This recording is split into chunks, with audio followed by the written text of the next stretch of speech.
Okay, तो अगर आप भी अपनी ड्राइंग को रियलिस्टिक बनाना चाहते हैं, तो अपनी शेडिंग को भी इम्प्रूव करना चाहते हैं, तो ये वीडियो आपके लिए बहुत ही ज़्यादा हेल्पफुल करेगा।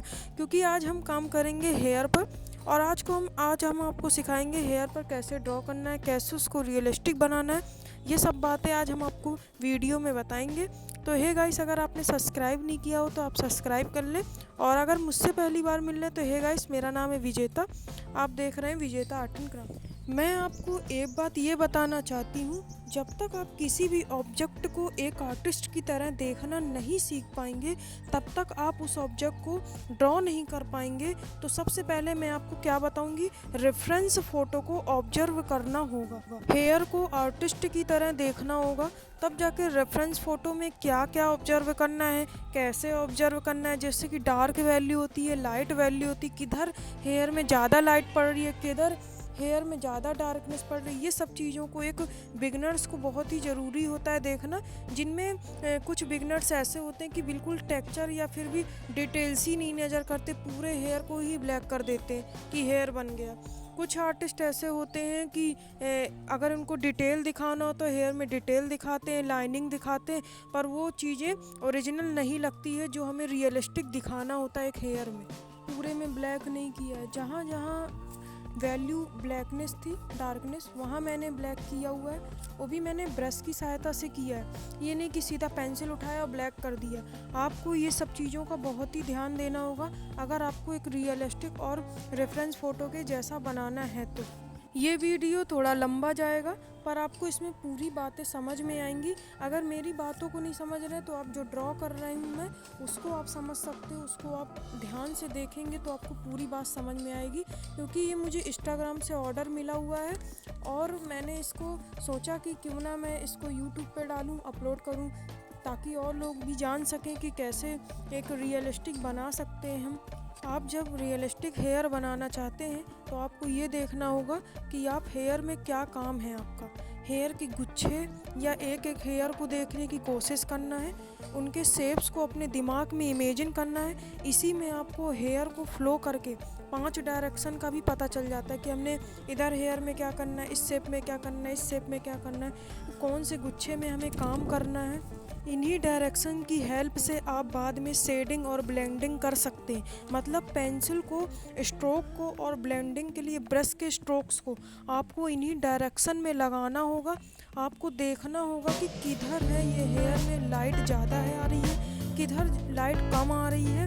आपको सन को, शैडो को पकड़ना होगा, डार्क नज़र आ रहा है, किधर लाइट नज़र आ रहा है, ये सब चीज़ें आपको अपने हिसाब से करना है। जैसा कि मेरा ब्रश का काम पूरा हुआ, इसमें मैंने पहले डार्क वैल्यू जहाँ थी वहाँ मैंने कर चुकी, और लाइट वैल्यू जहाँ थी वहाँ कर दी। अब मेरे पास है मैकेनिकल इरेज़र, जो कि ये मुझे बहुत ही यूज़फुल लगती है, बहुत ही काम आती है मेरे ये। तो आप जैसे देख रहे होंगे कि जैसे हेयर में मैंने स्ट्रोक्स लगाए हैं, जिस शेप में हेयर के जो स्ट्रोक्स होते हैं उनको मैं शेप दे रही हूँ, किस डायरेक्शन में ये जा रहे हैं, उन डायरेक्शन में मैं इरेज की सहायता से इसको कर रही हूँ। आप भी जब फेस पोर्ट्रेट बनाएं या हेयर को ड्रॉ करें तो सबसे ज़्यादा ज़रूरी होता है आउटलाइन को सही से ड्रॉ करना। अगर आप आउटलाइन को सही से ड्रॉ नहीं करेंगे तो आप रियलिस्टिक तो बना लेंगे, पर वो रेफरेंस फ़ोटो के जैसा बिल्कुल भी नज़र नहीं आएगा। तो आपको मैंने फर्स्ट स्टेप में समझाया कि आपको हेयर के जो गुच्छे होते हैं उनको शेप को अपने दिमाग में समझना होगा या दिमाग में रखना होगा। कैसे ही आउटलाइन को ड्रॉ करते टाइम भी आपको भी हेयर के जो गुच्छे हैं उन शेप्स को उनके भी ड्रॉ करना है। अगर लाइन को आपको बहुत ही हल्का ड्रॉ करना होगा, क्योंकि अगर आप ज़्यादा डार्क लाइन ड्रॉ करेंगे तो आप जो वो ज़्यादा पहले हाईलाइट होंगे और इस तरह में आपकी ड्राइंग बिल्कुल रियलिस्टिक नहीं लगेगी। इनको अगर आप से बिल्कुल ही नज़र ना आए, इसलिए आपको पहले ही बता रहे हैं। कुछ लोग ग्रेड मेथड से बना लेते हैं, कुछ बिना ग्रेड मेथड के, तो मैं ग्रेड मेथड से बना रही हूँ। तो ये वाली वीडियो को आप देखें। का अगला पार्ट ट्यूटोरियल फेस का बताऊंगी, आप वहाँ ज़रूर देखें इस वीडियो को। इसके बाद मैं अपलोड करूँगी, क्योंकि इसमें भी मैं एक एक पूरी जानकारी फेस ट्यूटोरियल की दूंगी। आप उसको देखिएगा और भूलिएगा मत।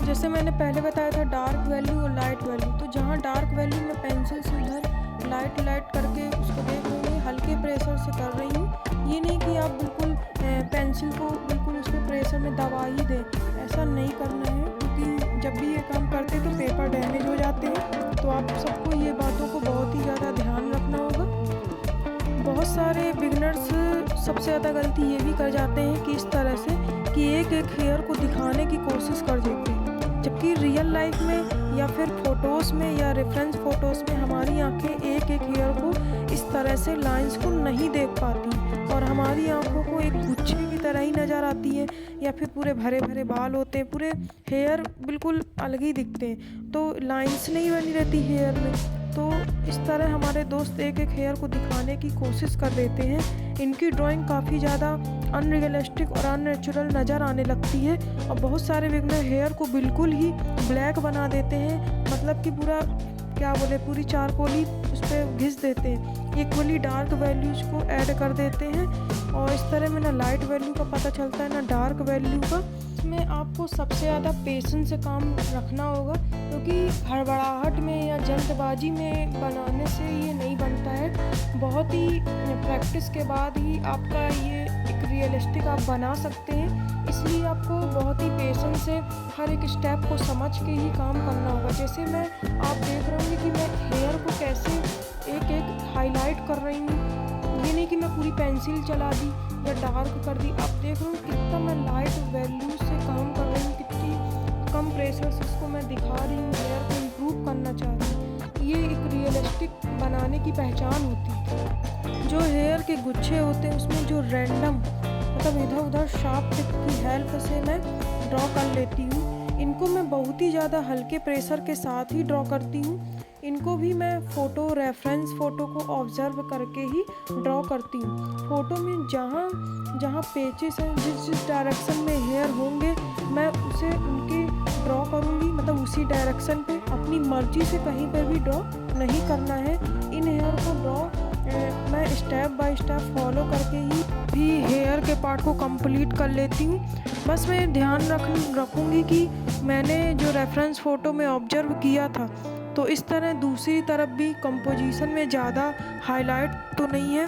इस साइड की दूसरी साइड्स के मुकाबले लाइट शेडिंग करूँगी, मतलब हल्की लेयर्स बना के।